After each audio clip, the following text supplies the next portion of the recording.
नमस्कार दोस्तों, स्वागत है आप सबका हमारे हिंदी ज्ञान बोध चैनल में। दोस्तों, आज के इस वीडियो में हम 110 वस्तुनिष्ठ प्रश्न करने वाले हैं हिंदी कविता से।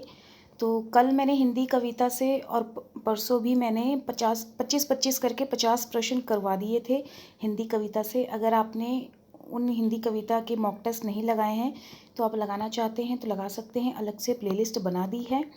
तो आज हम 110 वस्तुनिष्ठ प्रश्न करने वाले हैं। मैं ज़्यादा से ज़्यादा आपको कोशिश करूँगी कि हिंदी कविता से आपको प्रश्न करवा सकूँ। तो इनके मैं ऑप्शंस नहीं लगा पाई हूँ, डायरेक्ट मैं आपको आंसर बताती चलूँगी। लेकिन आज के जो प्रश्न मैं करवाने वाली हूँ, आपको कहीं ना कहीं एग्ज़ाम में ज़रूर हेल्प मिलेंगे, किसी न किसी कॉम्पिटिटिव एग्ज़ाम में जो हिंदी विभाग से होते हैं। तो सारे ही महत्वपूर्ण प्रश्न मैंने लिए हुए हैं। तो चलिए, ज़्यादा समय बर्बाद न करते हुए आज का ये क्लास शुरू करते हैं। जो जन पहली बार हमारे इस वीडियो को देख रहे हैं, वीडियो को लाइक ज़रूर करिएगा, ज़्यादा से ज़्यादा शेयर, चैनल को सब्सक्राइब कर सकते हैं अगर आप इसी तरह की सीरीज़ देखना चाहते हैं। पहला प्रश्न आप सबके सामने है, इस करुणा कलित हृदय में अब विकल रागनी बजती, क्यों हाहाकार स्वरों में वेदना असीम गरजती। इन पंक्तियों से जयशंकर प्रसाद की किस कृति का आरंभ हुआ है? तो इसमें किस कृति का आरंभ हुआ है इन पंक्तियों में? तो अगर इसके ऑप्शन लगे होते तो आपको ये ज़्यादा अच्छे से आप लगा पाते। तो मैंने इनके डायरेक्ट आंसर लगाए हैं, तो आप इनको भी ध्यान में रखिएगा, एग्ज़ाम में ज़्यादातर पूछे जाते हैं। तो इन ऊपर जो पंक्ति दी गई है, इन पंक्तियों में आंसू कृति का आरंभ हुआ है। अगला प्रश्न है, तुम वहन कर सको जन मन में मेरे विचार, वाणी मेरी चाहिए तुम्हें क्या अलंकार। उपयुक्त पंक्तियाँ किसकी हैं? तो ये सुमित्रानंदन पंत की हैं। अगला प्रश्न है, नेहरू अभिनंदन ग्रंथ का संपादन किसने किया है? तो ये अगे ने किया है। अंधेरे में कविता में खंड और बंध कितने हैं? तो 8 खंड और 71 बंध हैं, ये भी आप ध्यान में रखिएगा। अमीर खुसरो का जन्म बार बार अनुक्रम में पूछा जाता है, तो ये भी ध्यान में रखिएगा, 1253 ईस्वी में है। अंधेरे में कविता का सर्वप्रथम शीर्षक रखा गया था क्या? अंधेरे में कविता का सर्वप्रथम शीर्षक रखा गया था आशंका के दीप, जो अब अंधेरे में है। गीत फरोज कविता किस तार सप्तक में संकलित है? तो ये दूसरे तार सप्तक में संकलित है। अंधेरे में कविता को अस्मिता की खोज किस आलोचक ने कहा है? तो ये डॉक्टर नामवर सिंह ने कहा है।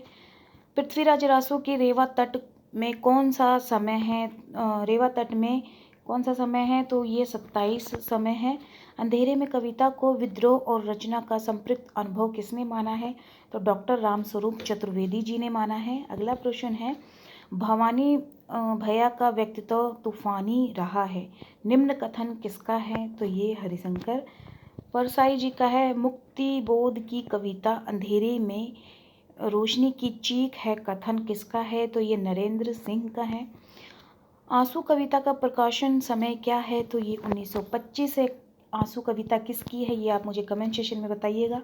गीत फरोज का क्या अर्थ है? तो गीतों को बेचने वाला। अंधेरे में कविता किस काव्य संग्रह से ली गई है? तो चांद का मुंह टेढ़ा से ली गई है। निराला जी की जूही की कली व जागो फिर एक बार कविता किस काव्य संग्रह में संकलित है? तो ये परिमल में संकलित है। हिंदी का मेघदूत किस रचना को कहा गया है? तो आंसू को कहा गया है।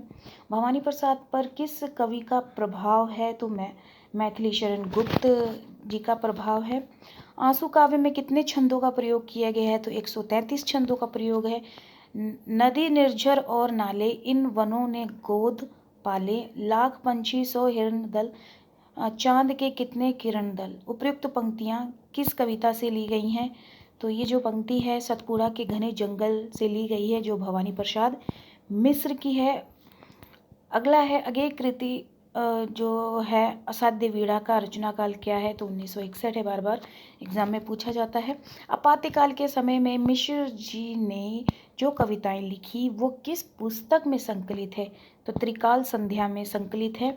अगेय कृत असाध्य वीणा कविता किस लोक कथा पर आधारित है? तो ये जापानी लोक कथा पर आधारित है, जिसको चीनी लोक कथा भी कहते हैं। बुनी हुई रस्सी, खुशबू के शिलालेख किसकी प्रसिद्ध रचनाएं हैं? तो ये भवानी प्रसाद मिश्र की हैं। असाध्य वीणा कविता की मूल कथा किस जापानी ग्रंथ में संकलित है? तो कोकुरा की पुस्तक द बुक ऑफ टी में टेमिंग ऑफ द हाफ शीर्षक में संकलित है। बादल को घिरते देखा है कविता जो है नागार्जुन की में चिर अभिशापित कौन है? तो चकवा चकई है। असाध्य वीणा किस काव्य संग्रह में संकलित है? तो आंगन के पार द्वार में संकलित है। बादल को घिरते देखा है कविता में किस नगर का वर्णन किया है? तो कुबेर की अलका का वर्णन किया है। खड़ी बोली का प्रथम महाकाव्य किसे कहा गया है? तो प्रिय प्रवास को कहा गया है। प्रिय प्रवास का सन अगर आपको पता है तो कमेंट सेशन में बताइएगा। सरस्वती पत्रिका ने निराला की किस रचना को अस्वीकृत कर दिया है? तो जूही की कली को काली लिखा है, लेकिन यहाँ पे टाइपिंग मिस्टेक हो गई है, जूही की कली होगा। प्रिय प्रवास किसकी रचना है? तो हरिओद की है। नागार्जुन की रचनाओं से प्रभावित पाठक उनको क्या कह के पुकारने लगे? तो बाबा कह के पुकारने लगे। विश्वास बढ़ता ही गया कविता किसने लिखी है? तो शिव मंगल सिंह सुमन की ये लिखी कविता है। कई दिन तक चूल्हा रोया चक्की रही उदास उपयुक्त पंक्ति किस कविता से ली गई है? तो ये अकाल और उसके बाद कविता से ली गई है जो नागार्जुन की है। कमायनी में कितने सर्ग हैं? कमायनी का सन क्या है ये भी बताइएगा। 15 सर्ग हैं इसमें। अकाल और उसके बाद कितनी पंक्तियों की कविता है? ये 8 है। अकाल और उसके बाद कितनी पंक्तियों की कविता है? तो ये 8 पंक्तियों की कविता है। कामायनी का महाकाव्य असंदिग्ध है, यह कथन किसका है? तो डॉक्टर नागेंद्र का है। कामायनी को किस कवि ने क्या, कामायनी जो महाकाव्य है इसको अलग अलग कवियों ने अपने कथन दिए हैं, तो इसके ऊपर भी मैंने एक वीडियो क्लास बना रखी है, देखना चाहें तो देख सकते हैं। इम्पोर्टेंट नोट्स करके प्लेलिस्ट है, उसमें मैंने रखा हुआ है इस वीडियो क्लास को। अगला प्रश्न है, अकाल और उसके बाद कविता में दीवारों पर गश्त कौन लगा रहा है? तो छिपकलियाँ लगा रही हैं। कामायनी में इड़ा किसका प्रतीक है? तो बुद्धि का प्रतीक है। शासन की बंदूक किसकी रचना है? तो नागार्जुन की है। आंसू से भीगे अंचल पर मन का सब कुछ रखना होगा, यह पंक्तियाँ कामायनी के किस सर्ग से ली गई हैं? तो कामायनी के जितने भी सर्ग हैं, 15 सर्ग हैं, वो 15 के 15 सर्गों के सीक्वेंस आपको याद होने चाहिए कि किस सर्ग के बाद कौन सा सर्ग आता है। इसको आपको ज़रूर ध्यान में रखना है क्योंकि एग्ज़ाम में बार बार पूछा जा रहा है आजकल।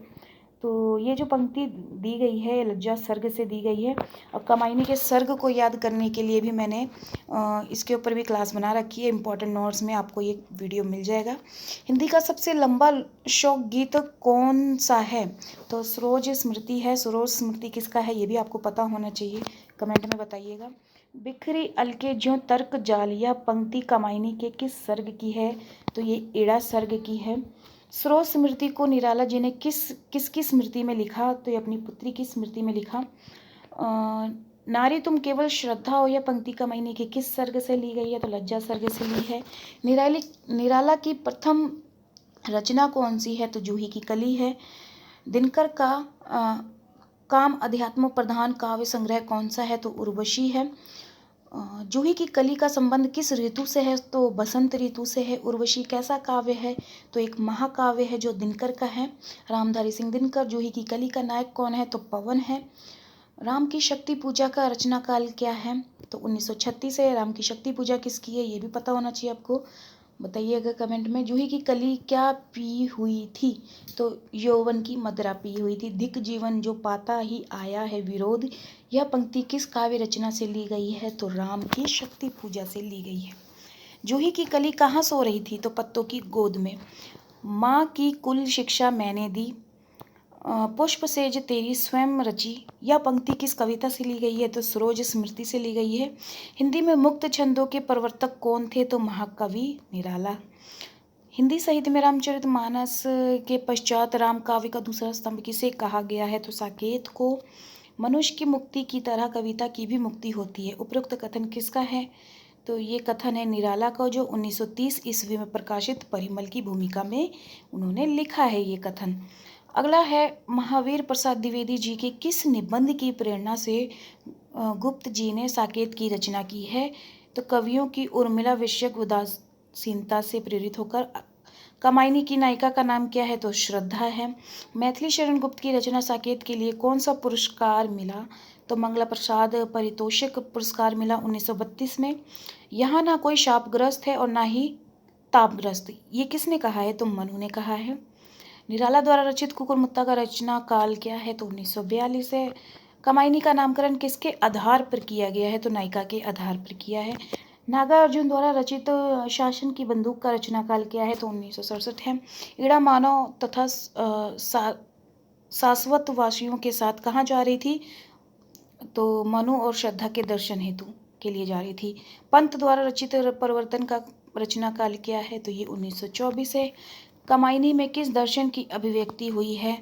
तो शैव दर्शन की अभिव्यक्ति हुई है। पंत द्वारा रचित परिवर्तन कविता किस काव्य संग्रह से ली गई है? तो पल्लव से ली गई है। मरकत की वेदी पर ज्यों रखा हीरे का पानी छोटा सा, मुकुर प्रकृति का या सोई राका रानी। प्रस्तुत पंक्तियों में मरकत, मुकुर प्रकृति तथा राका रानी का अर्थ क्या है? तो पन्ना दर्पण पूर्णिमा की रात इसका अर्थ है। हम अतीत के शरणार्थी हैं, यह पंक्ति आगे की किस काव्य से ली गई है? तो हरिघास पर क्षण भर से ली गई है। कामायनी महाकाव्य में मनु, श्रद्धा, ईड़ा को किसका प्रतीक माना गया है? तो मनु मन, हृदय और वह बुद्धि का प्रतीक माना गया है। हाँ, तो यहाँ पे ईड़ा को किसका प्रतीक, मनु को श्रद्धा व ईड़ा को किसका प्रतीक माना है? तो ईड़ा को मन, हृदय व बुद्धि का प्रतीक माना है। तो यहाँ पे अगला प्रश्न है, कामायनी के पहले और अंतिम सर्ग का नाम क्या है? पहले सर्ग का नाम चिंता, अंतिम का नाम है आनंद, और इसके सीक्वेंस आपको याद होने चाहिए। सुदामा पांडे धूमल द्वारा रचित कविता मूची राम उनके किस काव्य संग्रह से ली गई है? तो संसद से सड़क तक ली गई है। ईड़ा कहाँ की रानी है? तो शाश्वत प्रदेश की रानी है। संसद से सड़क तक सुदामा पांडे धूमिल काव्य संग्रह का प्रकाशन समय क्या है? तो 1972 है। श्रद्धा कहाँ से आई थी? तो गंधर्वलोक से आई थी। मुझे अपनी कविताओं के लिए दूसरे प्रजातंत्र की जरूरत है पंक्ति किस काव्य रचना से ली गई है? नक्सलवाड़ी से ली गई है, जो धूमिल की है। मनु किस जाति के हैं? तो मनु देव जाति का है।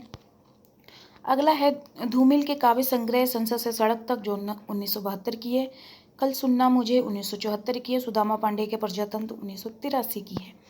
तो महत्वपूर्ण कवियों की रचनाएं आपको जरूर याद होनी चाहिए, वो जो एग्ज़ाम में पूछी जाती है। रचनाओं से संबंधित जितने भी PYQ में पूछे गए हैं ना, उनको ही आप कर लो तो आपको काफ़ी हद तक मदद मिलेगी एग्ज़ाम में, क्योंकि रिपीट होते हैं।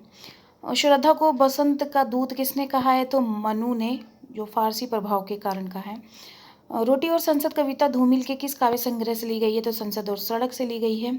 कामायनी में कौन सा दर्शन दिखाया गया? तो शैव दर्शन दिखाया गया है। ये तीसरा आदमी कौन है? मेरे देश की संसद मौन है पंक्ति किस कविता से ली गई है? तो रोटी और संसद धूमिल से ली गई है। श्रद्धा और मनु के पुत्र का नाम क्या है? मानव है। गांधीवादी विचारधारा के कवि थे भवानी प्रसाद मिश्र। मनु चिंताग्रस्त क्यों थे? मनु चिंताग्रस्त क्यों थे? तो संपूर्ण देव जाति के प्रलय में नष्ट होने के कारण चिंतित थे। जी हाँ हजूर, मैं गीत बेचता हूँ, मैं तरह तरह के गीत बेचता हूँ पंक्ति किस कवि की है? तो भवानी प्रसाद मिश्र की है। नील परिधन बीच सुकुमार खिल रहा मृदुल अधखिला अंग। उपयुक्त पंक्तियाँ कामायनी के किस सर्ग से ली गई हैं? तो श्रद्धा सर्ग से ली गई है। आगे की कविता कलगी बाजरे की किस काव्य संग्रह से ली गई है? तो हरी घास पर क्षण भर 1949 ईस्वी से ली गई है। लज्जा सर्ग का प्रारंभ किन पंक्तियों द्वारा होता है? तो कोमल किसलय के अंचल में नन्ही किल की जूं छिपती सी से इन पंक्तियों से आरंभ होता है। ये उपमान मैले हो गए हैं, देवता इन प्रतीकों के कर गए हैं कूच पंक्तियाँ आगे की किस कविता से ली गई है? तो कलगे बाजुरे से ली गई है। आंसू से भीगे अंचल पर मन का सब कुछ रखना होगा। उपयुक्त प्रसिद्ध पंक्तियाँ कामायनी के किस सर्ग से ली गई हैं? तो लज्जा सर्ग से ली गई है। अगर आप हमारे टेलीग्राम चैनल और व्हाट्सएप ग्रुप से जुड़ना चाहते हैं तो वीडियो के डिस्क्रिप्शन में लिंक दे रखा है, आप चाहें तो जुड़ सकते हैं। वहाँ पे मैं इसी तरह वस्तुनिष्ठ प्रश्न मैं भेजती रहती हूँ जो एग्ज़ाम की दृष्टि से काफ़ी महत्वपूर्ण होते हैं। तो अगला प्रश्न है, अगे ने अपनी किस कविता में व्यष्टि और समष्टि तत्व को प्रतिपादित किया है? तो यह दीप अकेला को किया है। मनु ने पढ़ने निवेदन के बाद लज्जा सर्ग श्रद्धा के मन में प्रेम के साथ कौन सा भाव जन्म लेता है? तो संचारी भाव लेता है जन्म। लज्जा सर्ग जो छठा सर्ग है में कौन सा मात्रिक छंद है? तो 16 मात्राओं से युक्त इंदुकला नामक मात्रिक छंद, जिसे पदपाद कुलंग भी कहा जाता है। आनंद सर्ग में कौन सा मात्रिक छंद है? तो सखी नामक मात्रिक छंद है। कामायनी में कौन सी बोली का प्रयोग हुआ था? शुद्ध खड़ी बोली का प्रयोग है। समरस थे जड़ या चेतन, सुंदर साकार बना था। निम्न पंक्तियां किस सर्ग से ली गई हैं? तो आनंद सर्ग से ली गई हैं। शैव दर्शन का आनंदवाद किस पर आधारित है? समरसता के सिद्धांत पर आधारित है। प्रसाद ने ब्रजभाषा में किस नाम से रचना की है? कलाधर के नाम से की है। कामायनी मानव चेतना के विकास का महाकाव्य उपयुक्त कथन किसका है? तो डॉक्टर नागेंद्र का है। अज्ञे द्वारा रचित महाकाव्य कितने नाव पर कितनी बार का प्रकाशन समय है? कितनी नाव पर कितनी बार का प्रकाशन समय क्या है? तो 1978 है। इस करुणा कलित हृदय में अविकल रागनी बजती पंक्ति किस काव्य रचना से ली गई है? तो आंसू से ली गई है, जो प्रसाद जी की है। आती है शून्य क्षितिज सी, क्यों लौट प्रतिध्वनि मेरी, पंक्ति किस काव्य रचना से ली गई है? तो आंसू से ली गई, आंसू रचना से, और ये जयशंकर प्रसाद की है। छोटे निराला किसे कहा है? तो मुक्तिबोध को कहा है। कामायनी का रचना काल 1936 है। कामायनी में कितने सर्ग हैं? तो 15 सर्ग हैं। लोकायतन किस विधा की कृति है? तो ये एक प्रबंध काव्य है। सुमित्रा नंदन पंत को साहित्य अकादमी पुरस्कार किस पर मिला है? तो काला लिखा है, लेकिन यहाँ पे कला आएगा, टाइपिंग मिस्टेक हो गई है। कला और बूढ़ा चांद को मिला है। तो ये थे 110 वस्तुनिष्ठ प्रश्न। उम्मीद है आप सबको पसंद आए होंगे। इनको आप ध्यान में ज़रूर रखिएगा। एग्ज़ाम में बहुत बार पूछे जाते हैं, कई बार आसान प्रश्न हमें फंसा देते हैं एग्ज़ाम में, तो इनको आसान समझ के नज़रअंदाज मत करिएगा। और किस टॉपिक पे आपको चाहिए, मुझे कमेंट सेक्शन में कमेंट करके ज़रूर बताइएगा। किस काव्य संग्रह में कौन सी रचना संकलित है, इसके ऊपर भी मैं वीडियो तुरंत लेकर आऊँगी। मैं बना रही हूँ इसके ऊपर भी क्लास। कंटेंट पहले बनाना पड़ता है, उसके बाद उसके ऊपर वीडियो क्लास लेके आना पड़ता है। तो मैं कंटेंट बना रही हूँ, तो ये भी जल्दी ही उपलब्ध करवाऊँगी। और आपको और किस किस टॉपिक पे चाहिए, मुझे कमेंट करके ज़रूर बताइएगा। और कल और परसों के वीडियो क्लास में मैं आपको सेलेक्टेड प्रश्नों की सीरीज़ में आपको देने वाली हूँ, जिसमें 25-25 करके सिलेक्टेड प्रश्न होंगे। तो काफ़ी महत्वपूर्ण होने वाला है ये कल और परसों का क्लास। तो साथ बने रहिएगा। फिर मिलते हैं एक नए वीडियो में एक नए टॉपिक के साथ। धन्यवाद।